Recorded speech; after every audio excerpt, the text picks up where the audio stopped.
أعوذ بالله من الشيطان الرجيم. بسم الله الرحمن الرحيم.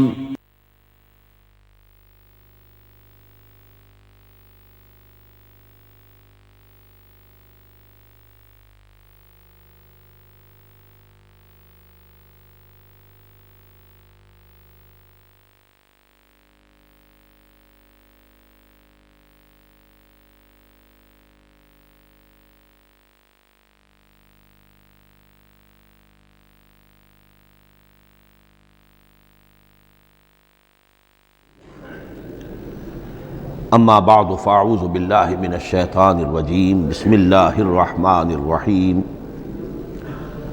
حامیم والکتاب المبین انا جعلناہ قرآنا عربیا لعلکم تعقلون وقال تبارک وتعالی کما ورد فی سورۃ یوسف علیہ الصلاۃ والسلام الف لام را تلک آیات الکتاب المبین انا انزلناہ قرآنا عربیا لعلکم تعقلون وقال عز وجل كما ورد في سورة الزمر قرآنا عربيا غير ذي عوج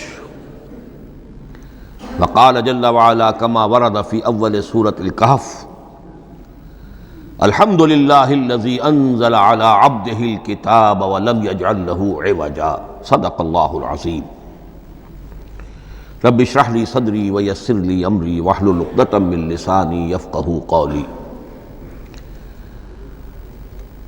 تعارف قرآن کے ضمن میں جو مباحث پہلی نشست میں مکمل ہو چکے ہیں اس میں ایک کمی رہ گئی تھی، اس کو پورا کر لیجئے۔ قرآن مجید کی 2 آیات کے بارے میں یہ روایت موجود ہے صحیح مسلم میں حضرت عبداللہ ابن مسعود رضی اللہ تعالی عنہ سے کہ سورہ بقرہ کی آخری 2 آیات حضور کو شب معراج میں عطا ہوئی ہیں، وہ زمین پر نازل نہیں ہوئیں بلکہ حضور نے آسمان پر پہنچ کر ان کو حاصل کیا ہے۔ یہ امت کے لیے شب معراج کے تحفے کے طور پر یہ 2 آیتیں آمن الرسول بما انزل الیہ من ربہ والمؤمنون کل آمن باللہ وملائکتہ وکتبہ ورسلہ لا نفرق بین احد من رسلہ وقالوا سمعنا واطعنا غفرانک ربنا والیک المصیر۔ پھر آخری آیت جس میں طویل ترین دعا ہے۔ یہ 2 آیات جو ہیں مستثنیٰ کر لیجئے تو باقی جو ہے قرآن مجید وہ پھر پورا حجاز میں زمین پر نازل ہوا ہے محمد رسول اللہ صلی اللہ علیہ وسلم کے قلب مبارک پر۔ اب جو اگلی بحث ہے اس تعارف قرآن کے ضمن میں، قرآن کی زبان کون سی ہے؟ یہ سب جانتے ہیں عربی زبان ہے، لیکن کون سی عربی؟ عربی کوئی ایک نہیں ہے۔ جیسا کہ آپ کو معلوم ہے کہ ایک زبان ہوتی ہے تو اس کے ڈائلیکٹس ہوتے ہیں۔ پنجابی زبان کے نہ معلوم کتنے ڈائلیکٹس ہیں، بنگلہ زبان کے نہ معلوم کتنے ڈائلیکٹس ہیں، پشتوں کے کتنے ڈائلیکٹس ہیں۔ عربی زبان کے اس وقت پورے عالم عرب کے اعتبار سے تو دیکھیے تو ہر ملک کا جو ہے اپنا لہجہ ہے اور ان کے اپنے انداز ہے۔ تو خود نزول قرآن کے وقت بھی پورے جزیرہ نمائے عرب میں کوئی ایک زبان نہیں تھی، زبان ایک تھی لیکن اس کے لہجے مختلف تھے، الفاظ مختلف تھے۔ تو یہ جان لیجئے کہ قرآن نازل ہوا ہے حجاز کے بادیہ نشینوں کی زبان میں۔ وہ اصل عربی زبان حجازی قوم سمجھتی تھی، شہری زبان نہیں، دیہاتی زبان۔ یعنی کہ شہروں میں دوسرے ملکوں کے لوگ آتے جاتے رہتے تھے، خاص طور پر مکہ مکرمہ جو ہے وہ تو چونکہ ایک بہت بڑا تجارتی مرکز تھا۔ لإلاف قریش ایلافہم رحلۃ الشتاء والصیف فلیعبدوا رب ھذا البیت۔ ان کے قافلے جاتے تھے، آتے تھے، دوسرے تاجر بھی آتے تھے، تو ظاہر بات ہے کہ شہروں کے اندر تو پھر زبان جو ہے وہ مکسڈ ہو جاتی ہے، خالص نہیں رہتی۔ یہی وجہ ہے کہ قریش کے جو شریف گھرانے تھے، اونچے گھرانے تھے، وہ اپنے بچوں کو صحرا میں بھیج دیتے تھے کہ ان کی پرورش وہاں ہو، وہاں وہ خالص عربی زبان سیکھیں، ان کی زبان جو ہے پولیوٹڈ نہ ہو۔ تو بادیہ نشین حجاز کے، نجد کے نہیں، حجاز کے بادیہ نشین، ان کی زبان میں قرآن نازل ہوا ہے۔ یہ آیتیں اس سے پہلے بھی سامنے آ چکی ہیں سورہ زخرف کی، اِنَّا جَعَلْنَاهُ قُرْآنًا عَرَبِيًّا لَعَلَّكُمْ تَعْقِلُونَ، ہم نے اس اپنے کلام قدیم کو عربی زبان کا جامہ پہنایا ہے۔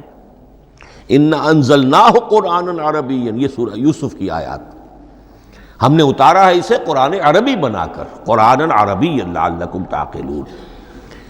سورہ زمر میں قرآنًا عربیًّا غیر ذی عوج، یہ عربی مبین میں ہے، صاف ستھری دھلی ہوئی عربی زبان جس میں کہیں کوئی ٹیڑھ نہیں ہے، کوئی ایچ پیچ نہیں ہے۔ اور یہی پھر سورہ کہف میں جو ایک ترانہ حمد اللہ نے ہمیں سکھایا ہے کہ میرے اس انعام عظیم پر میرا شکر ادا کیا کرو، تو کن الفاظ میں الحمدللہ الذی انزل علی عبدہ الکتاب ولم یجعل لہ عوجا۔ تو یہ عربی مبین جو ہے اگرچہ اصلاً ہے بادیہ نشین حجاز کے، البتہ یہ کہ عرب کے دوسرے قبائل کے بھی ان کی زبانوں کے بعض الفاظ اس میں آئے ہیں۔ اس سے آگے بڑھ کر یہ کہ بعض معرب الفاظ بھی ہیں، ہندی زبان کا کوئی لفظ اس نے عربی کا جامہ پہن لیا، فارسی زبان کا کوئی لفظ اس نے عربی کا جامہ پہن، وہ بھی قرآن میں بعض ہیں، استثناءات ہیں یہ۔ جیسے سنگ گل، یہ فارسی زبان کا لفظ ہے، سنگ گل، وہ سجیل بن کر قرآن مجید میں آ گیا ہے۔ حجارۃ من سجیل، یہ جو الم تر کیف فعل ربک باصحاب الفیل سورہ فیل میں ہے، سنگ گل کا سجیل بنا۔ اس طرح کے کچھ اور الفاظ بھی ہیں، لیکن یہ سمجھیے کہ ایکسیپشنز پروو دی رول، یہ استثناءات ہیں، قاعدہ اپنی جگہ پر قائم رہے گا کہ یہ حجاز کے بدوؤں بادیہ نشینوں کی جو زبان تھی اس میں قرآن نازل ہوا ہے۔ اس قرآن کے بارے میں، اس کی زبان کے بارے میں جو چند پہلو سامنے رہنے چاہیے، فصاحت اور بلاغت کی معراج۔ یہ میں بعد میں قرآن کے وجوہ اعجاز پر جب بحث کروں گا کہ یہ کس کس اعتبار سے معجزہ ہے، تو وہاں زیادہ تفصیل سے یہ بات آئے گی کہ عربی زبان کی فصاحت اور بلاغت کی معراج ہے۔ آپ کو معلوم ہے کہ آج بھی دنیا میں یہودی بھی ہیں جن کی مادری زبان عربی ہے، عیسائی بے شمار ہیں جن کی مادری زبان عربی ہے، ان کے ہاں بھی عربی ادب کی چوٹی کی کتاب جو پڑھائی جاتی ہے وہ قرآن ہے۔ یہ انہیں ماننا پڑتا ہے کہ عربی ادب کی جو آخری کتاب ہے، چوٹی کی کتاب ہے، وہ یہی ہے۔ یہودی بھی پڑھائیں گے، جیسے آپ انگریزی زبان پڑھنی ہے سمجھنی ہے تو شیکسپیئر کے بغیر آپ کیسے سمجھیں گے، اب وہ تو ایک سٹینڈرڈ ہے۔ اسی طریقے سے یوں سمجھیے کہ عربی زبان عربی ہونے کے اعتبار سے کلام اللہ ہونا اس پر ان کا ایمان نہیں ہے، لیکن یہ کہ عربی زبان کے اعتبار سے اس کی فصاحت اور بلاغت کا لوہا وہ مانتے ہیں۔ پھر اس میں ایک خاص ملکوتی غنا ہے، ڈیوائن میوزک، صوتی آہنگ ہے، عذوبت ہے، مٹھاس ہے۔ لاہور میں ایک صاحب ہیں جو پروفیسر ہیں فونیٹکس کے پنجاب یونیورسٹی میں، وہ کہتے ہیں میں ثابت کر سکتا ہوں کہ جتنے بھی آج دنیا میں اصول ہیں صوتی، یہ خود اپنی جگہ ایک بہت بڑی سائنس ہے، اس کے اعتبار سے میں ثابت کر سکتا ہوں کہ بلند ترین موسیقی قرآن مجید میں ہے، ملکوتی غنا۔ اسی لیے قرآن مجید کو اچھی سے اچھی آواز میں پڑھنے کی تاکید آئی ہے۔ زینوا القرآن باصواتکم، قرآن کو اپنی آوازوں سے مزین کرو۔ اسی طریقے سے من لم یتغن بالقرآن فلیس منا، جو قرآن مجید کو اچھی سے اچھے طریقے پر پڑھنے کی کوشش نہیں کرتا وہ ہم میں سے نہیں ہے۔ اسی طرح کے واقعات بھی ہوئے ہیں۔ حضرت ابو موسیٰ اشعری رضی اللہ تعالی عنہ، وہ بہت خوش الحان تھے، تو ایک روز حضور سفر رات کے وقت کہیں گشت پر تھے، جا رہے تھے ان کے مکان کے قریب سے، تو وہ اس وقت رات کی نماز میں قرآن پڑھ رہے تھے، تو حضور وہاں کافی دیر تک کھڑے ہو کر سنتے رہے۔ ظاہر بات ہے کہ اس وقت کے مکان کیا ہوتے تھے، ایک ایک حجرہ ہوتا تھا، یہ کوئی کئی کنال کی کوٹھیاں تو نہیں ہوتی تھی کہ کیا پتہ چلے ان کے اندر کیا ہو رہا ہے۔ وہ تو حضرت ابو بکر کے مکان کے پاس سے گزرتے تھے تو ان کی تلاوت سنتے تھے، حضرت عمر کے مکان کے قریب سے گزرے ان کی تلاوت سنی، حضرت عمر بلند آواز میں پڑھتے تھے، حضرت ابو بکر بڑی پست آواز میں پڑھتے تھے۔ حضور نے پوچھا کہ تم ایسا کیوں کرتے ہو؟ حضرت عمر نے کہا میں اس لیے کرتا ہوں، زور سے پڑھتا ہوں کہ شیطان بھاگ جائے۔ حضرت ابوبکر نے عرض کیا کہ میں اس لیے پڑھتا ہوں کہ جس کو میں سنا رہا ہوں وہ سنتا ہے، اس کو بلند آواز کی ضرورت نہیں۔ حضور نے کہا کہ ابوبکر تم ذرا اونچی کر لو آواز، اور عمر تم ذرا پست کر لو، ایوریج میں لے آؤ۔ تو بہرحال یہ معاملہ حضور کا صحابہ کے ساتھ ہوتا تھا۔ تو ابو موسیٰ اشعری رضی اللہ تعالی عنہ کی جب قرات آپ نے سنی تو اگلے روز جب ملاقات ہوئی فجر میں تو آپ نے تحسین فرمائی ان الفاظ میں، یا ابا موسیٰ انک قد اوتیت مزمارا من مزامیر آل داود، اے ابو موسیٰ تمہیں تو اللہ نے آل داود کے سازوں میں سے ایک ساز عطا کیا ہے، یعنی حضرت داود کے گلے میں جو ساز تھا خوش الحانی تھی، ان کی آواز نہایت خوبصورت تھی۔ تو اسی طریقے سے اب وہاں کوئی مزمار سے مراد وہ نہیں ہے آلات موسیقی نہیں، گلے میں جو اللہ تعالیٰ نے رکھا ہے۔ تو انک قد اوتیت مزمارا من مزامیر آل داود۔ ایک آخری بات یہ نوٹ کیجئے کہ قرآن مجید کا عظیم ترین احسان ہے عربی زبان پر۔ یہ یوں سمجھیے کہ ایک ستون کی طرح اس زبان کو ٹھہرا دیا ہے، اس کو سٹیبل کیا ہے قرآن مجید۔ آج بھی پوری دنیا میں جسے عرب کہتے ہیں فصیح زبان، لغہ فصحی، وہ ایک ہے، وہ قرآن ہی کی ہے۔ زبانیں بدلتی رہتی ہیں۔ اردو 300 سال پہلے کی دکن میں جب شروع ہوئی، وہ آج آپ پڑھ بھی نہیں سکیں گے وہ کیا اردو تھی ولی دکنی کی۔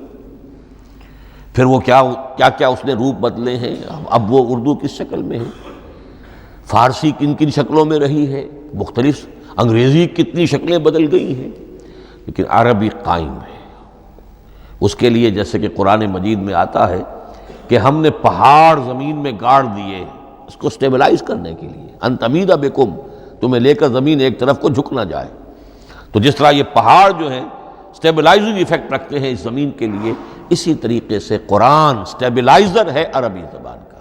اس کے اندر جو ایک ٹھہراؤ اور جماؤ پیدا کیا ہے، یہ قرآن مجید کا احسان عظیم ہے۔ تعارف قرآن کے ضمن میں اگلی گفتگو، قرآن کے اسماء و صفات۔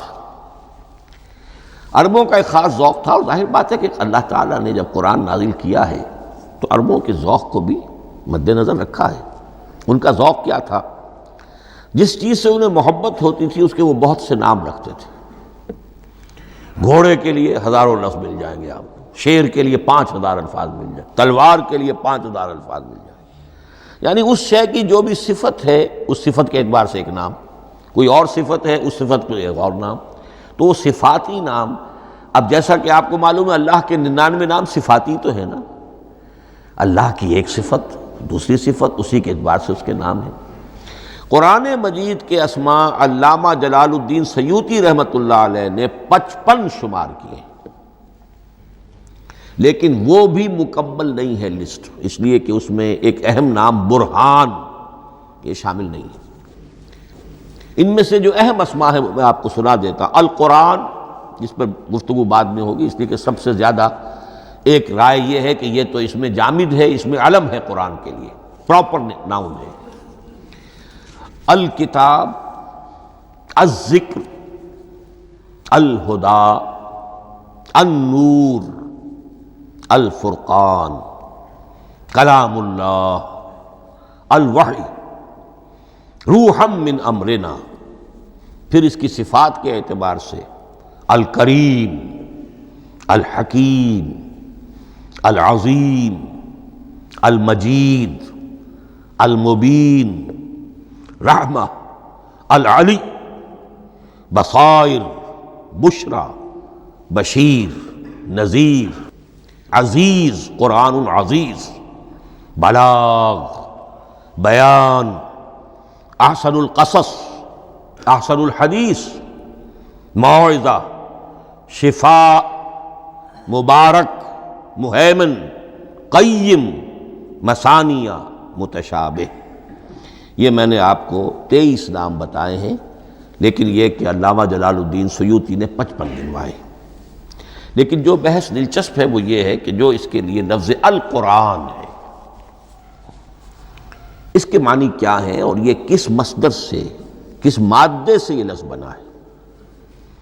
ایک رائے تو یہ ہے کہ یہ اس میں جامد ہے، یہ مشتق نہیں ہے، کسی مادے سے نکلا ہوا نہیں ہے۔ اور یہ بھی آپ نوٹ کر لیجئے، اللہ کے اسماء میں سے بھی ایک نام کو سمجھا جاتا ہے، وہ مشتق نہیں ہے، اس میں جامد ہے، اس میں علم ہے، اور وہ ہے اللہ۔ باقی سارے نام صفاتی ہیں، ایک نام، اس لیے اس میں ذات کہتے ہیں اس کو، اس میں ذات۔ لیکن یہ رائے متفق علیہ نہیں ہے، یہ کچھ لوگوں کی رائے ہے۔ ایک رائے یہ بھی ہے کہ یہ بھی اس میں علم نہیں ہے، یہ بھی مشتق ہے الہ سے۔ جیسے حکیم، یہ صفت ہے، الحکیم یہ اللہ کا نام ہو گیا۔ الہ ایک معبود، الالہ معبود برحق، الالہ وہ اللہ بن گیا، ایک رائے یہ۔ لیکن یہی اسی طریقے سے نوٹ کیجئے کہ قرآن مجید کے بارے میں بھی ایک رائے یہ کہ القرآن اس میں علم ہے، پراپر ناؤن ہے، یہ جامد ہے، یہ مشتق نہیں ہے، کسی اور مادے سے نکلا نہیں۔ لیکن جو اکثریت کی رائے ہے، جس پر تقریباً اجماع ہے، وہ یہ ہے کہ نہیں، یہ اس میں جامد نہیں، اس میں مشتق ہے۔ لیکن پھر دو رائے ہیں کہ مادہ کیا ہے۔ ایک قرن، قاف را نون، اور ایک قرا، قاف را حمزہ، یہ دو مختلف مادوں کے بارے میں رائے ہے کہ قرآن ان سے نکلا ہے۔ قرن کہتے ہیں کسی چیز کا قریب ہو جانا، جڑ جانا، مل جانا۔ یہ حج کی جو تین شکلیں ہیں، حج تمتع ہے، حج قران ہے، اور حج افراد ہے۔ قران کیا ہے؟ ایک ہی احرام میں عمرہ بھی اور حج بھی دونوں کو جمع کر لیا جائے تو یہ حج قران ہے۔ اسی سے قران الصعدین کا لفظ استعمال ہوتا ہے۔ قرینہ اور قرائن جو ہے اسی سے الفاظ۔ امام فرا کی رائے یہ ہے کہ قرن سے یہ قرآن بنا ہے، اس لیے کہ اس میں بھی اللہ تعالیٰ کی آیات جمع ہو گئی۔ اسی طرح قرأ، قاف را اور حمزہ، اس قرات کا مصدر بھی بن جاتا ہے، جیسے رجحان، را جیم ہے، رجح سے رجحان۔ غفران، غفرانک ربنا، پروردگار ہم تیری مغفرت کے خواستگار ہیں۔ اسی طرح قرآن قرأ سے بنا ہے۔ مفعول جو ہے وہ مصدر کے معنی میں آ جاتا ہے، یعنی پڑھی جانے والی شے۔ اور ایک قرأ آتا ہے عربی زبان میں، قرأت الماء فی الحوض، میں نے پانی جمع کر لیا حوض کے اندر۔ بارش ہوئی، میں نے کچھ پانی حوض میں جمع کر لیا، قرأت الماء فی الحوض۔ اسی سے قریہ کا لفظ بنا، قریہ بستی کو کہتے ہیں جہاں لوگ جمع ہو کر رہتے ہیں، قریہ۔ تو اس معنی میں یہ قرآن جو ہے یہ جمع ہے اللہ تعالیٰ کی اسماء صفات اور اللہ کی ذات جو ہے اور اس کی آیات کا جامع ہے۔ یہ ہے لفظ قرآن کی بحث۔ اگلی بحث اور بڑی اہم ہے اور دلچسپ ہے، قرآن کا اسلوب کلام کس کیٹیگری میں فال کرتا ہے؟ قرآن کیا ہے؟ ایک شے کی تو سختی سے نفی کی اللہ نے، یہ شعر نہیں ہے۔ وَمَا عَلَّمْنَاهُ الشِّعْرَ وَمَا يَنبَغِي لَهُ، سورہ یاسین۔ ہم نے شعر تو انہیں سکھایا ہی نہیں محمد الرسول اللہ کو صلی اللہ علیہ وسلم، اور وہ شعر ان کے شایان شان بھی نہیں۔ شاعروں کے بارے میں سورہ شعراء میں چونکہ بالعموم شاعروں کے بارے میں جو بات کہی گئی ہے، وَالشُّعَرَاءُ يَتَّبِعُهُمُ الْغَاوُونَ أَلَمْ تَرَ أَنَّهُمْ فِي كُلِّ وَادٍ يَهِيمُونَ إِنَّهُمْ يَقُولُونَ مَا لَا يَفْعَلُونَ إِلَّا الَّذِينَ آمَنُوا۔ استثناء تو ہے کہ اچھے لوگ بھی ہوتے ہیں، لیکن اکثر و بیشتر شعراء کا معاملہ یہی ہے، ان کی پیروی کرتے ہیں وہی لوگ کہ جو حد سے گزرنے والے ہوتے ہیں، لاؤبالیانہ انداز والے لوگ، غیر سنجیدہ لوگ پیروی کرتے ہیں۔ خود وہ بھی زمین و آسمان کے قلابے ملاتے ہیں، کبھی ادھر کی بات کبھی ادھر کی بات۔ اور تیسری بات یہ کہ عام طور پر جو کہتے ہیں وہ کرتے نہیں ہیں، انہم یقولون ما لا یفعلون۔ تو یہ شعر کی تو نفی کی گئی ہے قرآن مجید، جیسا کہ میں نے آپ کو سنایا تھا سورہ حاقہ کی آیات، انہ لقول رسول کریم وما ہوا بقول شاعر، یہ شاعر کا کلام نہیں۔ البتہ ایک بات نوٹ کیجئے، جسے آزاد شاعری، آزاد نظم کہا جاتا ہے، وہ میرا گمان یہ ہے، میں نے چونکہ ان چیزوں کا کوئی تحقیقی مطالعہ نہیں کیا ہے، کہ شاید وہ ہے ہی قرآن سے ماخوذ آزاد شاعری۔ اس میں وزن نہیں ہوتا، ردم ہوتا ہے۔ آزاد شاعری کے اندر ایک ردم ہوتا ہے، وزن نہیں ہے، ایک مصرع اتنا سا، ایک بڑا لمبا چوڑا، لیکن ردم رہے گا۔ یہ جو آزاد شاعری، بلینک ورس جس کو آپ کہتے ہیں، میرا گمان یہ ہے کہ شاید دنیا میں اس کا رواج قرآن کے بعد ہی ہوا ہو، اور قرآن مجید ہی کی نقالی میں یہ صنف جو ہے ادب کی وہ ایجاد کی گئی ہو۔ واللہ عالم، میں یہ بات دعوے سے نہیں کہہ سکتا، گمان ہے میرا۔ البتہ یہ کہ اب اس سے آگے چلیے، شعر نہیں ہے، نثر ہے، لیکن نثر کے اعتبار سے بھی کون سی کیٹیگری میں آئے گی؟ کیا یہ کتاب عام معنی میں جسے ہم کتاب کہتے ہیں وہ کتاب ہے؟ ایک تو وہ بات تھی نا جو اقبال کے حوالے سے میں نے آپ سے کہی، کتابیں نیست چیزیں دیگر است، اس وقت وہ بات نہیں میں کہہ رہا۔ عام کتابوں سے اس کا فرق کیا ہے؟ ایک کتاب ہوتی ہے، اس میں ہر چیپٹر میں ایک بحث مکمل ہو جاتی ہے، اگلے چیپٹر میں پھر لوٹا کر آپ پہلے چیپٹر کی کوئی بات نہیں کریں گے، پھر وہ بات آگے چلے گی، ابواب ہوں گے، ابواب میں مضمون کے مطابق مضمون آگے بڑھتا چلا جائے گا۔ کتاب کا یہ لازمی وصف ہے۔ قرآن مجید اس معنی میں کتاب نہیں ہے، اس میں قصہ آدم و ابلیس 7 جگہ آ رہا ہے، بار بار آ رہا ہے، سورہ بقرہ میں، سورہ اعراف میں، سورہ ہجر میں، سورہ بنی اسرائیل میں، سورہ کہف میں، پھر سورہ طٰہٰ میں، چلتے جائیے، سورہ صاد میں حضرت موسیٰ علیہ السلام کا قصہ کتنی مرتبہ آ رہا ہے۔ تو قرآن مجید اس کتاب کی کیٹیگری، اس کی ڈیفینیشن پر پورا نہیں اترتا۔ دنیا میں جو کتاب کا معیار ہے، عام اس کا جو اسلوب ہے، اس کی جو ڈیفینیشن ہے، ایک شکل ہوتی ہے مجموعہ مقالات، وہ بھی نہیں ہے۔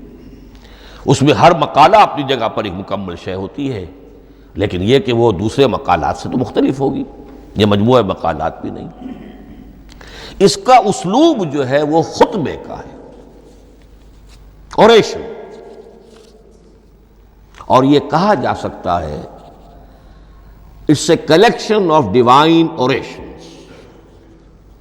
یہ اللہ تعالیٰ کے خطبات کا مجموعہ ہے۔ مختلف اوقات میں خطبے نازل ہوتے تھے حضور پر صلی اللہ علیہ وسلم۔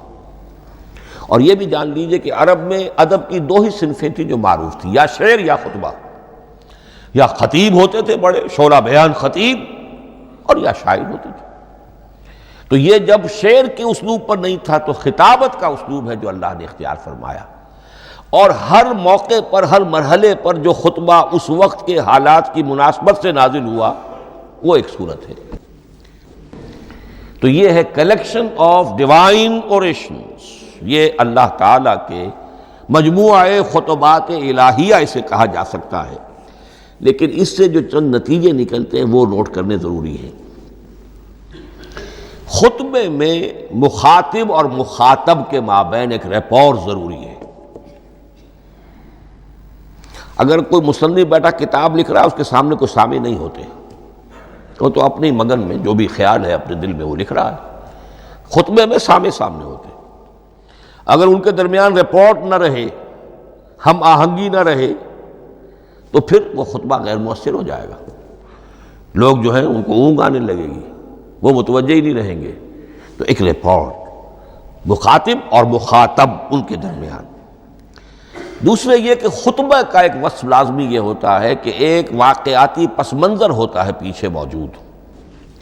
اب کوئی شخص ہے سیاسی تقریر کر رہا ہے، ایک خاص پس منظر موجود ہے، اس میں وہ ان چیزوں کی طرف حوالے دیتا چلا جائے گا، صرف وہ تفصیلات بیان نہیں کرے گا، اس لیے کہ وہ لوگوں کو معلوم ہے آج کے دور کا ایک واقعہ ہے، لوگوں کے علم میں ہے، لیکن کتاب میں آپ لکھیں گے تو پھر وہ پورا واقعہ بھی بیان کرنا پڑے گا آپ کو کہ یہ کب ہوا، کیسے ہوا، جس کا میں حوالہ دے رہا ہوں۔ لیکن خطبے کے اندر پس منظر جو ہے وہ موجود ہے، اور اس کے حوالے سے صرف جو اشارات اس کی طرف ہو جائیں گے۔ نمبر 3 یہ ہے کہ خطبے میں تحویل خطاب بہت ہوتا ہے۔ تحویل خطاب سے کیا مراد ہے؟ ابھی خطیب آپ سے بات کر رہا ہے، آپ سے مخاطب ہے، اور کسی وقت وہ فلاں کو جو یہاں موجود بھی نہیں ہے وہ نواز شریف صاحب کو خطاب کرنا شروع کر دے گا. بھائی نواز شریف تو یہاں نہیں ہے، لیکن خطاب انداز وہ تو تقریر مقرر ہے، سیاسی تقریر کر رہا ہے، نواز شریف کو چیلنج کر رہا ہے. نواز شریف یہ کر دو گے تو ہم یہ کر دیں گے، اور نواز شریف یہ تم غلط کر رہے ہو، یا بے نظیر تمہارا یہ معاملہ. ہاں بے نظیر تو وہاں موجود نہیں. صدر ایوب صاحب کو جو بھی گالیاں دی جاتی تھی تقریروں کے اندر، وہ خود تو وہاں موجود نہیں ہوتے تھے. تو اس میں تحویل خطاب نوٹ کرنا پڑتا ہے. ابھی کس سے بات ہو رہی تھی، ابھی کس سے بات ہو رہی تھی. قرآن مجید میں آپ دیکھیں گے ایک آیت میں حضور سے خطاب ہے، اگلی آیت میں کفار سے خطاب ہے، اس سے اگلی آیت میں اہل ایمان سے خطاب ہے. تو تحویل خطاب جو ہوتا ہے اس کے حوالے سے نوٹ کرنا پڑتا ہے کہ اس وقت اس آیت کا جو رخ ہے کدھر ہے، اس میں کس کو خطاب کیا جا رہا ہے.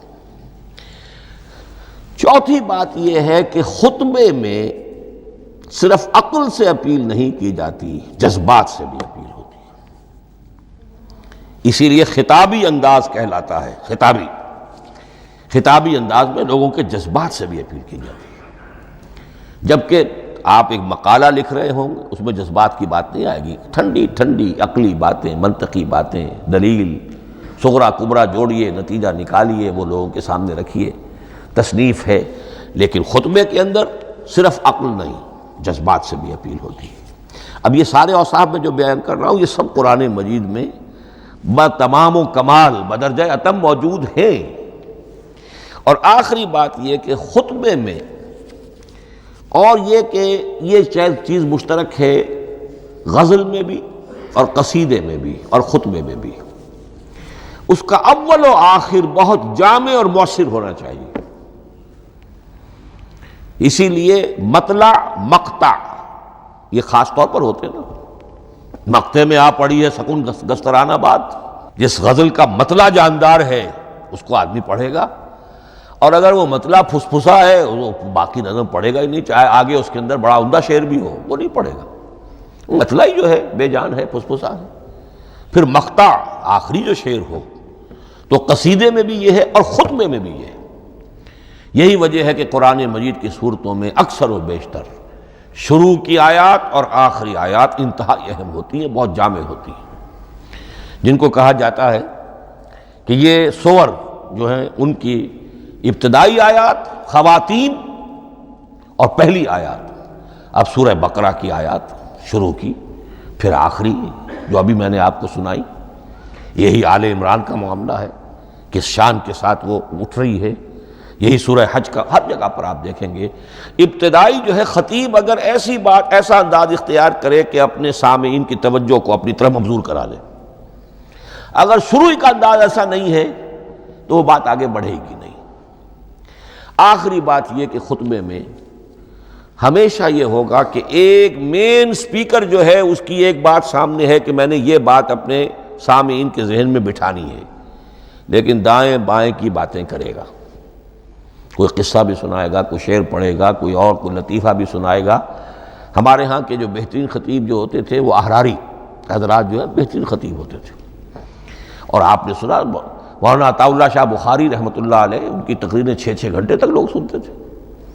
وہ کبھی رلا بھی رہے ہیں، کبھی ہنسا بھی رہے ہیں. عام آدمی تنقید بھی کرے گا کہ یہ کیا ادھر ادھر کی باتیں کر رہے ہیں، لیکن وہ پھر جب آخری تقریر ہوتی تھی تو جب تقریر ختم ہوتی تھی، جو بات وہ ذہن میں بٹھانا چاہتے تھے، دل میں اتارنا چاہتے تھے، وہ بیٹھ چکی ہوتی تھی. باقی یہ کہ ادھر ادھر کی چیزیں جو ہیں وہ آکسیلری چیزیں ہیں وہ رہتی ہیں. یہ ہیں 6 اوصاف خطبات کے، اور قرآن مجید کے اندر بھی یہ اوصاف کم و بیش موجود ہیں. قرآن کا اسلوب خطبے کا ہے. اب اگلی بحث پر آئیے، قرآن مجید کی ترکیب اور تقسیم، سنتھیسس اور ڈویژنز. اب اس میں سمجھیے کہ کلام جو ہے اللہ کا کلام ہے. کلام مرکب ہوتا ہے کلمات سے. کلمات حروف سے بنتے ہیں. عربی زبان کے حروف 28 یا 29 ہیں. الف اور حمزہ کو ایک ہی مانیں گے تو 28 رہ جائیں گے، الف علیحدہ حمزہ علیحدہ تو 29 ہو جائیں گے. یہ حروف جڑتے ہیں، لفظ بنتے ہیں. لفظ محمل بھی ہوتا ہے، لیکن کلمہ وہ کہلاتا ہے جو بامانی لفظ ہو.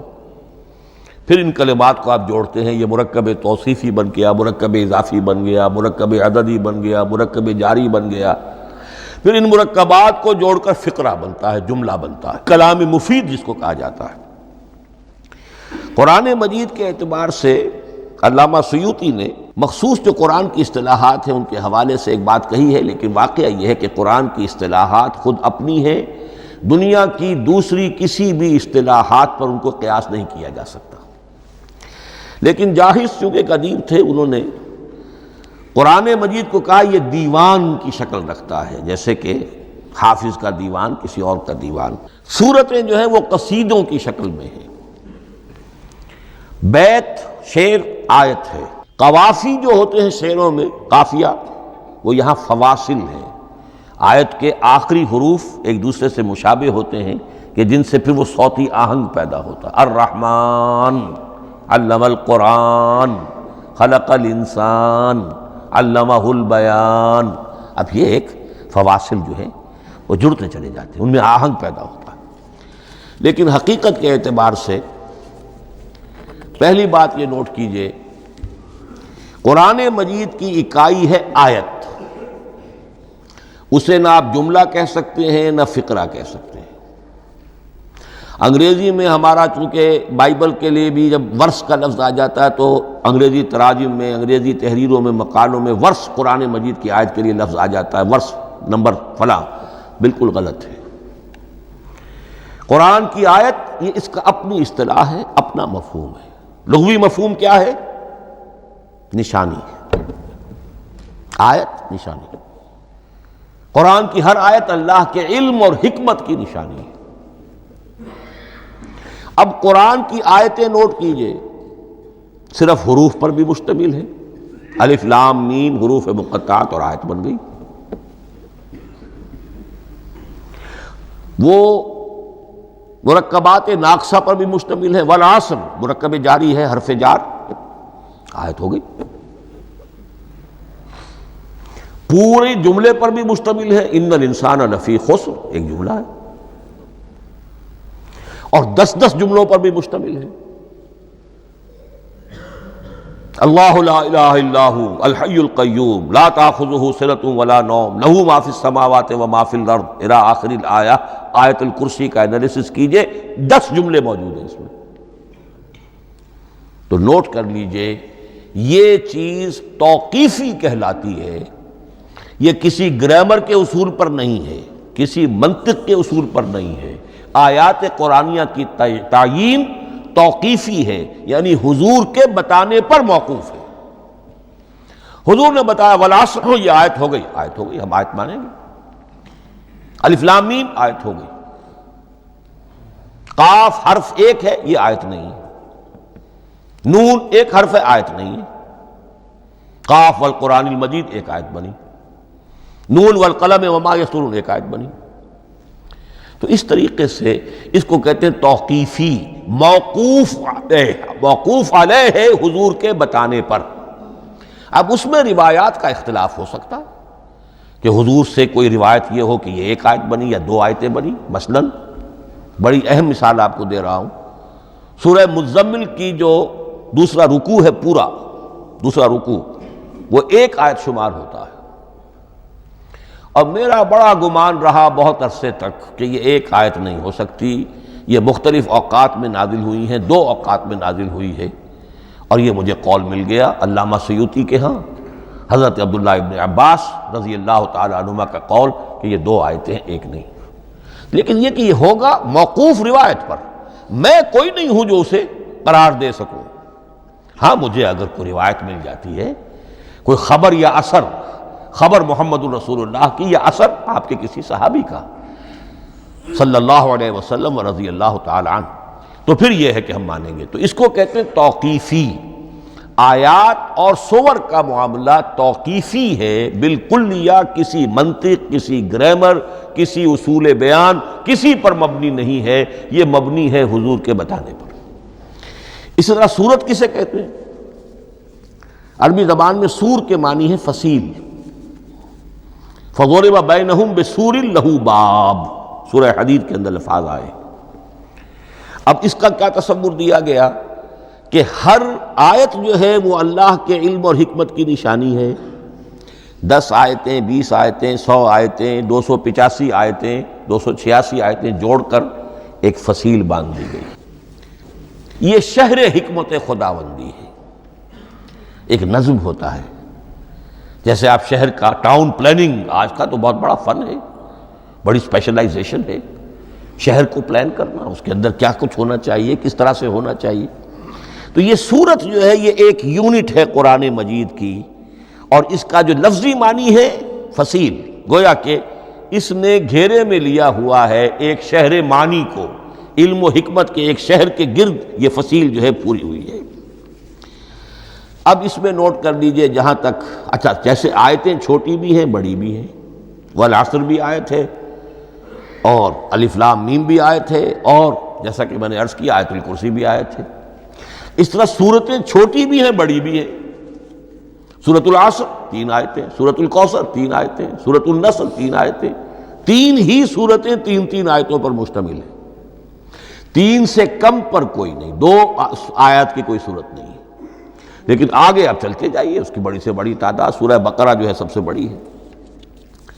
تو آیت اور سورت کے علاوہ دور صحابہ میں صرف ایک لفظ اور تھا قرآن کی تقسیم کے ضمن میں، اور وہ تھا منزل یا حزب. منزل یا حزب 7 منزلوں میں یا 7 احزاب میں قرآن کو تقسیم کیا گیا، تاکہ جو شخص قرآن مجید ایک ہفتے میں ختم کرنا چاہے، ہر شب میں اکثر و بیشتر وہ لوگ رات کو ہی رات کی نماز میں قرآن پڑھتے تھے، ایک منزل پڑھ لے تو ہفتے میں پورا قرآن ختم ہو جائے گا. یہ حزب بھی ہے اور منزل بھی ہے.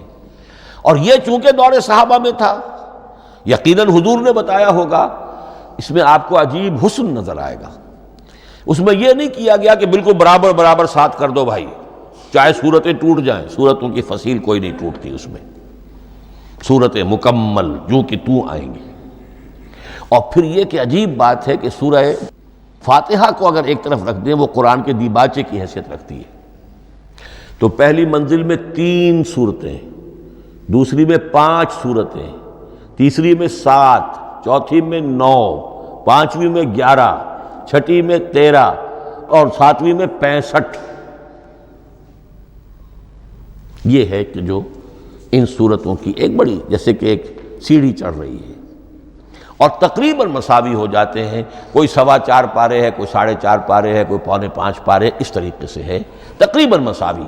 لیکن آرٹیفیشل ایکویلٹی پیدا کرنے کے لیے، مصنوعی مساوات پیدا کرنے کے لیے صورتوں کی فصیلوں کو نہیں توڑا گیا. اس سے آگے چل کر جو پاروں کی تقسیم ہے وہ بہت بعد کی بات ہے، 30 پارے، اور اس میں آپ کو یہ ساری قباحتیں نظر آئیں گی. اس میں صورتوں کی فصیلیں توڑی گئی ہیں. سورہ ہجر ایک آیت ادھر ہے، باقی ساری صورت جو ہے اگلے پارے میں فصیلیں توڑ دی گئی. معلوم ہوتا ہے کسی شخص کے پاس جو قرآن تھا مصحف، اس نے صفحے گنے، 7 سے 30 سے تقسیم کیا اور برابر صفحوں کے اندر وہ پارے بنا دیے. لیکن بہرحال دور صحابہ میں پاروں کا کوئی ذکر نہیں تھا. یہ بات کی بات ہے، دور صحابہ میں آیت، سورت اور حزب. اسی طریقے سے طویل صورتوں کو جو رکوعوں میں تقسیم کیا گیا، یہ بھی بات کی بات ہے. لیکن یہ جو تقسیم کیا گیا ہے صورتوں کو رکوعوں کی شکل میں، 35 صورتیں تو قرآن کی ایسی ہیں چھوٹی ہیں جو ایک ایک ہی رکوع پر مشتمل ہے. آخری پارے کی 37 صورتیں ہیں، پہلی 2 کی جو 2 رکوع ہے، باقی سب کی سب جو ہے وہ ایک ایک رکوع شمار ہوتا ہے. لیکن رکوع کیوں کیے گئے؟ لمبی صورتوں میں سے اگر کچھ حصہ پڑھنا ہے نماز میں، سورہ بقرہ پوری تو نہیں پڑھ سکتے آپ ایک رکعت کے اندر، تو اس کا وہ حصہ پڑھا جائے جس میں ایک مضمون پورا ہو جائے، مضمون نہ ٹوٹے، تاکہ وہاں پر رکوع کرے آدمی کہ جہاں پر کہ وہ مضمون ایک اعتبار سے مکمل ہو گیا. تو رکوع سے رکعت ہے، رکوع ہے، اس رکعت کے اندر ایک حصہ اتنا پڑھا جائے تاکہ مضمون جو ہے وہ خوبصورت رہے اور اس کا سلسلہ برقرار رہے. یہ تقسیم بھی اگرچہ بہت ہی ایک بدنام شخص ہے ہماری تاریخ کا، حجاج ابن یوسف، یہ اس کی ہوئی تقسیم ہے یا اس نے کرائی ہے، بہرحال اس کی طرف منسوب ہے. اور یہ بات ماننی پڑتی ہے کہ بڑے گہرے غور و فکر سے تقسیم کی گئی ہے، الل ٹپ نہیں ہے، بلکہ اس کے لیے واقعتاً غور کر کے جہاں وہ مضمون ختم ہوتا ہے، کہیں کہیں آپ اختلاف کر سکتے ہیں اور آپ کو حق حاصل ہے، اس لیے کہ یہ چیزیں توقیفی نہیں ہیں، یہ حضور کی بتائی ہوئی نہیں ہے، نہ رکوعوں کی تقسیم۔ اب سعودی عرب میں جو قرآن مجید چھپ رہے ہیں ان میں حزب ہو گئے ہیں، یعنی ہر پارے کو پارے برقرار رکھ کر 8 حزب بنا دیے انہوں نے، 4 حزب بنا دیے اور پھر نصف حزب کر کے 8 حصے کر دیے۔ تو یہ چیزیں جو ہمارے ہاں رکوع تو پاروں سے ادھر ادھر ہو جاتے ہیں، پارا بدل گیا رکوع وہی چل رہا ہے، اس لیے کہ رکوع میں مضمون کو پیش نظر رکھا گیا ہے، جبکہ پارے میں مضمون کو نہیں سامنے رکھا گیا۔ تو رکوع کا معاملہ جو ہے چاہے وہ حجاج ابن یوسف ہی نے کیا ہے، لیکن یہ کہ بہرحال وہ بہت صحیح ہے، اکثر و بیشتر کہیں کہیں آپ اس سے اختلاف کر سکتے ہیں۔ تو یہ تو اس کا ہم نے آپ کے سامنے رکھا سنتھیسس۔ اب اگلا موضوع ہے ترتیب و تدوین کیسے ہوئی۔ ان علینا جمعہ و قرآنہ، ہمارے ذمے ہے اس کو جمع بھی کرنا اور پڑھوانا بھی، اور پڑھوانے میں ترتیب آ جائے گی لازماً۔ لیکن یہ کہ ایک بات تو اس میں بالکل متفق علیہ ہے جس میں کسی شک و شبے کی گنجائش نہیں، قرآن کی ترتیب نزولی اور تھی، ترتیب مصحف اور ہے۔ ترتیب مصحف میں سورہ فاتحہ کے بعد سورہ بقرہ ہے، سورہ بقرہ نازل ہوئی ہے مدنی دور میں جا کر، پھر سورہ آل عمران ہے وہ بھی مدنی ہے، سورہ نساء ہے وہ مدنی ہے، سورہ مائدہ ہے وہ مدنی، پھر آئی ہے سورہ انفال اور سورہ توبہ۔ یہ سورہ انفال تو مدنی نہیں، سورہ انعام اور سورہ اعراف یہ ہے کہ جو مکیات ہیں، یہ کہ بھی مکی دور کی بھی آخری زمانے کی ہے۔ ابتدائی جو مکی صورتیں وہ سب سے آخری حصے میں ہیں، 29واں پارہ اور 30واں پارہ۔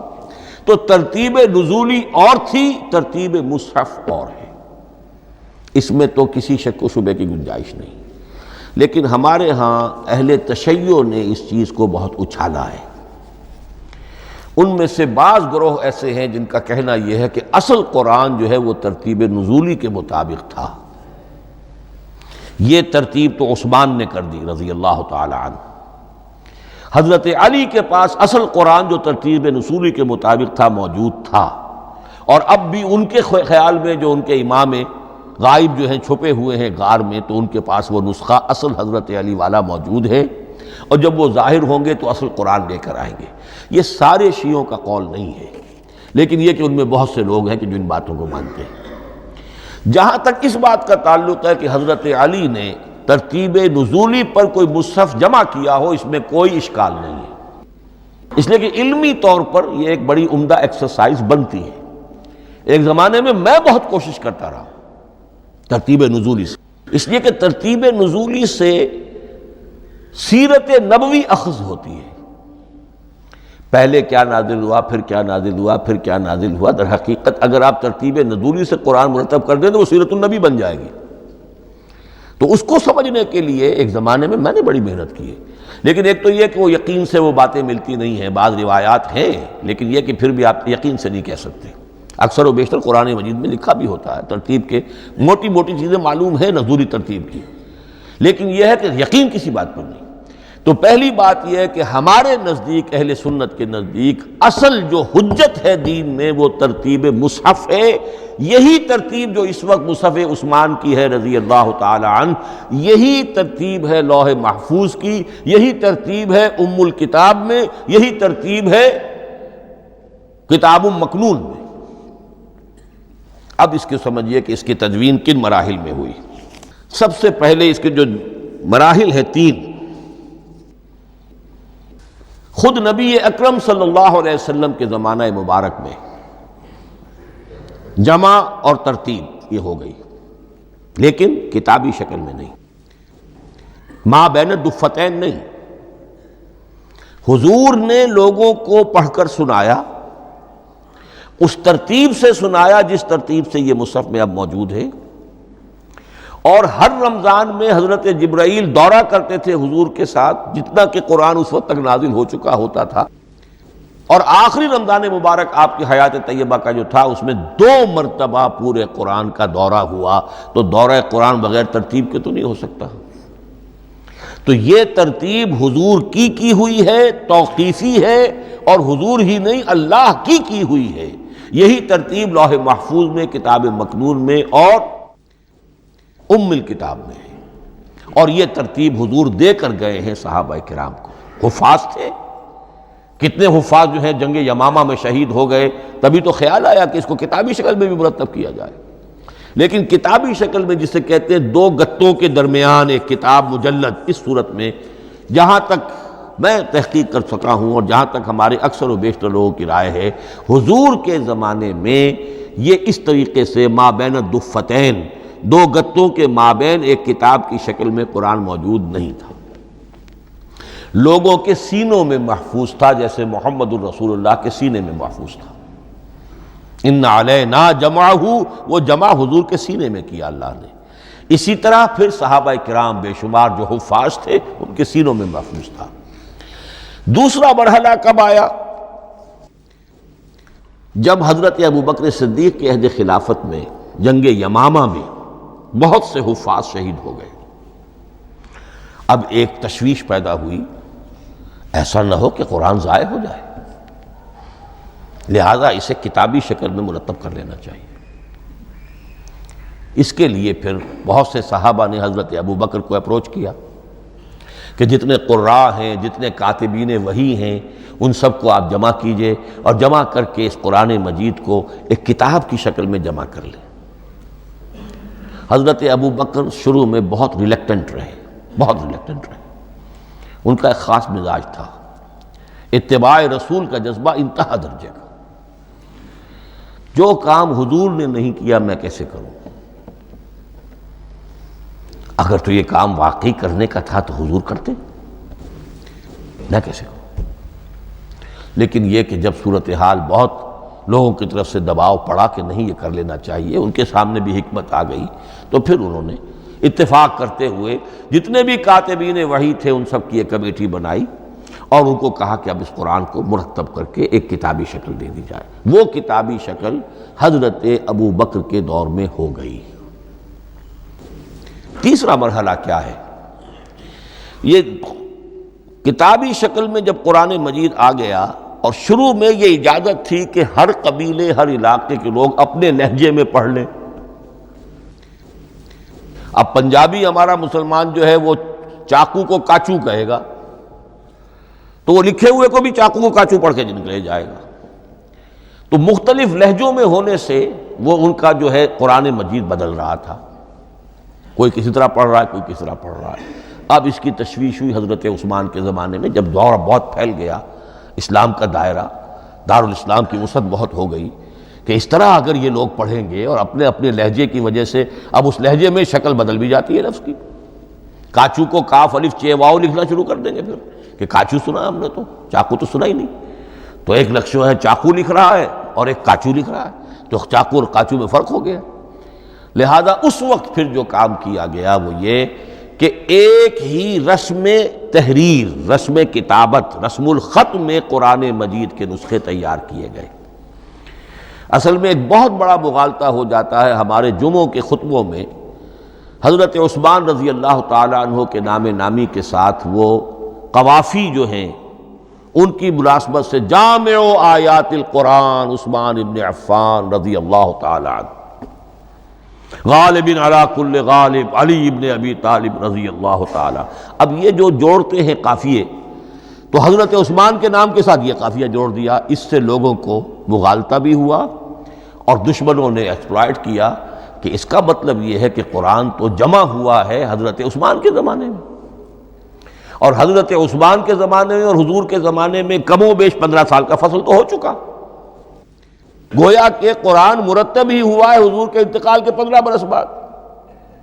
پھر حضرت عثمان کی شخصیت کو خاص طور پر جو سبائی فتنہ اٹھا تھا اس نے ایک ڈسپیوٹڈ پرسنالٹی بنا کے رکھ دیا ہے، نہیں معاذ اللہ، کوئی شک نہیں، لیکن یہ کہ ایک فتنہ اٹھا، فتنۃ الکبریٰ، اور حضرت عثمان رضی اللہ تعالیٰ عنہ کو انہوں نے بدنام کیا، لہذا اس کے نام سے اور بٹا لگ گیا، یہ مصحف عثمان ہے۔ یہ ہے اصل میں وہ حماقتیں کہ جو ہوئی ہیں ہم سے، یہ قافیے ملانے کی وجہ سے، حالانکہ حضرت عثمان کی شان جو ہے وہ در حقیقت جامع آیات القرآن نہیں ہے، جامع الامت علی رسم واحد، پوری امت کو ایک رسم الخط پر جمع کرنے والی شخصیت حضرت عثمان کی ہے۔ مثلا اب دیکھیے مالک یوم الدین کس طرح لکھیں گے؟ میم لام اور کاف، میم الف اور لام اور کاف لکھیں گے آپ، یہ غلط ہو جائے گا۔ میم پر کھڑا زبر ہوگا اور اس کو مالک پڑھیں گے، میم پر اگر کھڑا زبر نہیں ہے پڑا زبر ہے تو ملک پڑھیں گے، اور قراتوں میں یہ دونوں موجود ہے، ملک یوم الدین بھی ہے اور مالک یوم الدین بھی ہے۔ اگر آپ نے میم الف لکھ دیا ایک قرات نکل گئی، اب وہ اس میں آ ہی نہیں سکتی، وہ تو مالک ہی پڑھا جائے گا۔ یہ زیر زبر بھی جو لگے ہیں قرآن مجید میں، یہ بھی حجاج ابن یوسف کے زمانے میں لگے، اس سے پہلے نہیں تھے۔ اور یہ رموز و اوقاف، یہ آیتوں کے نشان اور یہ وقفہ بیچ میں، یہ بھی حجاج ابن یوسف کے زمانے کی چیزیں ہیں، ورنہ عربوں کے لیے تو ان کی اپنی زبان تھی، انہیں ان چیزوں کی ضرورت ہی نہیں تھی۔ آپ کو معلوم ہے پرانے زمانے کے جو منشی ہوتے تھے، انشاء پرداز، وہ جب خط لکھتے تھے تو اس میں نقطے وغیرہ نہیں لگاتے تھے۔ جس کو خط لکھا جا رہا ہے وہ توہین سمجھے گا کہ شاید مجھے جاہل سمجھا کہ نقطے بھی لگا کے بھیجا جا رہا ہے خط پر، گویا کہ میں تو سمجھ ہی نہیں سکتا بغیر نقطوں کے۔ تو یہ جو ہے پرانے جو شکستہ خطوط لکھے جاتے تھے ان کا یہ انداز تھا، لہذا کوئی نقطے وغیرہ نہیں تھے، یہ بھی بعد میں لگے۔ تو ملک یوم الدین، مالک یوم الدین، اس کی رسم آئے گا میم لام کاف، کھڑا زبر ہے مالک یوم الدین اور ویسے پڑا زبر ہے ملک یوم الدین۔ یہ رسم الخط ہے جس پر کہ حضرت عثمان رضی اللہ تعالی عنہ نے پوری امت کو جمع کر دیا، اور اس کے نسخے تیار کرا کے، مختلف روایات میں آتا ہے 5 یا 7 نسخے تھے، ایک مدینہ منورہ میں رکھا اپنے پاس، اور اسی پر ان کے خون کے دھبے بھی ہیں، اور وہ نسخہ قرآن مجید کا اب استنبول کے اندر ہے، توپ کاپی کا جو عجائب خانہ ہے، عجائب گھر ہے، جس میں جہاں نوادرات کے ساتھ ساتھ حضور کے بھی کچھ تبرکات اور جمع ہیں، وہاں وہ نسخہ موجود ہے۔ اس میں انگلی جو کٹی تھی حضرت نائلہ جو ان کی اہلیہ تھی، جب وار کیا گیا ہے حضرت عثمان پر، قرآن پڑھ رہے تھے، انہوں نے روکا اپنے ہاتھ سے تو ان کی انگلی کٹی اور اس کے خون کے قطرے جو ہیں وہ مصحف پر آئے۔ تو یہ وہ قرآن، پھر انہوں نے ایک مکہ مکرمہ میں، ایک دمشق میں، ایک کوفے میں، ایک یمن، ایک بحرین، ایک بصرہ، مختلف جگہوں پر وہ آفیشل ورشن قرآن کا صرف رسم الخط اسکرپٹ کے اعتبار سے۔ لیکن اب پھر نوٹ کر لیجئے، قرآن مرتب ہو چکا، مدون ہو چکا دور نبوی میں، لیکن کتابی شکل میں نہیں، سینوں میں محفوظ۔ دور خلافت ابی بکر میں وہ کتابی شکل میں لایا گیا، اور اس کے لیے پھر بحث ہوئی کہ اب اس کا نام کیا رکھا جائے۔ اس کے لیے کئی نام تجویز ہوئے، سفر بھی، انجیل بھی، وغیرہ وغیرہ، لیکن پھر اس کو حضرت عبداللہ ابن مسعود رضی اللہ تعالی عنہ نے اہل حبشہ سے استشہاد کرتے ہوئے مصحف نام رکھا، مصحف۔ یہ مصحف بن گیا حضرت ابو بکر کے زمانے میں، لیکن مصحف کی قرات کے جو فرق ہو رہے تھے تو وہ لکھنے کے اندر بھی فرق آنا شروع ہو گیا۔ اس کو دور کیا حضرت عثمان نے، اس کا آفیشل ورشن تیار کروایا، ایک رسم الخط پر پوری امت کو جمع کر دیا، باقی جو نسخے تھے انہیں آپ نے پھر ضائع کر دیا، تاکہ کوئی اور یہ نہ رہے کہ اب یہ بھی ایک تھا پرانا نسخہ نکل آیا، اس میں تو یہ لفظ اس طرح لکھا ہوا ہے۔ تو جامع الامت علی رسم واحد، ایک ہی رسم الخط پر پوری امت کو جمع کرنے والی شخصیت وہ حضرت عثمان کی ہے رضی اللہ تعالی عنہ۔ بہرحال یہ نوٹ کیجئے کہ یہ مرحلہ بھی حضرت عثمان کے زمانے میں، تو یوں سمجھیے کہ حضرت عثمان کا پورا عہد بھی آپ جوڑ لیں تو آپ کی جو شہادت ہے وہ تقریباً یوں سمجھیے کہ حضور کے انتقال کے وہ 25 برس بعد ہے، گویا ربع صدی کے اندر اندر حضور کے انتقال کے بعد، چوتھائی صدی کے اندر اندر سارے مراحل طے ہو گئے۔ یہی وجہ ہے میں نے شروع میں آپ کو بتایا تھا کہ پوری دنیا یہ مانتی ہے کہ آج جو قرآن مسلمانوں کے پاس ہے یہ ہے وہی جو محمد عربی صلی اللہ علیہ وسلم نے اپنی امت کو دیا تھا۔ یہ دوسری بات ہے کہ ہم سمجھتے ہیں کہ محمد عربی صلی اللہ علیہ وسلم کو یہ اللہ کے کلام کی صورت میں حضرت جبرائیل نے پہنچایا تھا، وہ اس کو نہیں مانتے، لیکن یہ حصہ اس کا ماننے پر مجبور ہے کہ وہ اصل قرآن اپنی اسی انٹیگریٹی کے ساتھ، اپنے پوری پیور، اس کا جو بھی ہے ٹیکسٹ پیور ہے، اور اس کی انٹیگریٹی میں کوئی شک و شبہ کی گنجائش نہیں ہے کہ یہ وہی شے ہے جو محمد نے اپنی امت کو عطا فرمائی تھی صلی اللہ علیہ وسلم۔ ایک آخری بات، چل میرے پاس 3 منٹ ہیں۔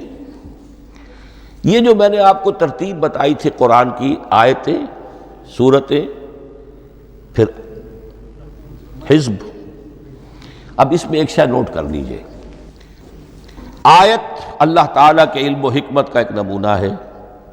آیتوں کو جوڑ کر جب سورت بنائی تو آیتوں کے اندر جو ربط ہے، اس ربط آیات سے ایک اور معنی، ایک اور حکمت کا دروازہ کھلتا ہے۔ جیسے موتی ہے، ہر موتی بڑا خوبصورت ہے، لیکن جس ترتیب سے آپ نے پرویا، اس کو دھاگے میں ہار بنایا، اس ترتیب سے اس کا حسن دوبالا ہو جائے گا۔ ہر موتی کا اپنی جگہ پر ایک حسن ہے، لیکن اس ترتیب کی وجہ سے اس کے حسن کا ایک اور پہلو ظاہر ہوگا۔ اسی طرح قرآن مجید کی صورتوں میں ربط آیات بہت اہم ہے۔ ایک مرکزی مضمون ہوتا ہے ہر صورت کا، مرکزی مضمون، عمود، اور اس کے گرد وہ ساری آیتیں اس طریقے سے گھوم رہی ہوتی ہیں، جڑی ہوئی ہوتی ہیں، جیسے کہ ایک دھاگے کے اندر پروئے ہوئے موتی ہوتے ہیں کہ جس کی جو ہار کی شکل اختیار کرتے ہیں۔ دوسری بات یہ، اکثر و بیشتر صورتیں قرآن مجید میں جوڑوں کی شکل میں ہیں۔ ایک مضمون کا ایک پہلو اس جوڑے کے ایک فرد میں، اور دوسرا پہلو اسی کا دوسرے فرد میں۔ جیسے معوذتین، 2 صورتیں ہیں، مضمون ایک یہ تعوذ، معوذتین۔ الزہراوین، سورہ بقرہ، سورہ آل عمران کو کہا گیا الزہراوین، حضور نے فرمایا 2 نہایت تابناک صورتیں، بڑی روشن صورتیں۔ جیسے آپ دیکھیں گے یا ایھا المدثر یا ایھا المزمل قم اللیل الا قلیلا یا ایھا المدثر قم فانذر، ایک ہی طرح کا اٹھان ہے، حضور سے خطاب ہو رہا ہے۔ سورۃ الضحیٰ، سورۃ الانشراح، یہ تمام جوڑوں کی شکل میں۔ اسی طرح سورہ طلاق، سورہ تحریم، یا ایھا النبی اذا طلقتم النساء فطلقوہن لعدتہن یا ایھا النبی لم تحرم ما احل اللہ لک تبتغی مرضات ازواجک۔ شوہر اور بیوی کے درمیان تعلق یا تو اتنا گہرا ہو جاتا ہے کہ ایک دوسرے کے لحاظ میں وہ حدود خداوندی ٹوٹنے لگے، بیوی کی وجہ سے آپ نے کسی حرام شے کو حلال کر لیا یا حلال کو حرام کر لیا، بیوی کو ناپسند ہے وہ شے، تو حضور سے ذرا سا یہ ہو گیا تھا معاملہ۔ اپنی ازواج مطہرات حضرت عائشہ اور حضرت حفصہ رضی اللہ تعالیٰ عنہما، ان دونوں کی رضا جوئی کے لیے وہ خاص قسم کا شہد ہے، قسم کھا لی آپ نے کہ میں اسے استعمال نہیں کروں گا۔ لما تحرم ما احل اللہ لک، اے نبی آپ کیوں حرام کرتے ہیں اپنے اوپر وہ شے جو اللہ نے آپ کے لیے حلال کی ہے؟ تبتغی مرضات ازواجک، اپنی بیویوں کی رضا جوئی میں۔ یہ ایک انتہا ہوئی۔ دوسری انتہا کیا ہے؟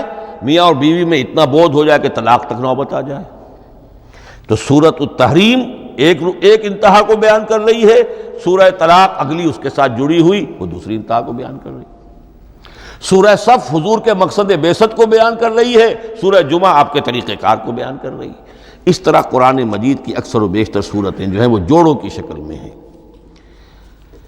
اور میرا خیال یہ ہے کہ وقت ختم ہو گیا ہے، اس مضمون کا تھوڑا سا حصہ باقی ہے، وہ انشاءاللہ میں اگلی نشست میں لوں گا۔ بارک اللہ لی ولکم فی القرآن العظیم ونفعنی وإیاکم بالآیات والذکر الحکیم۔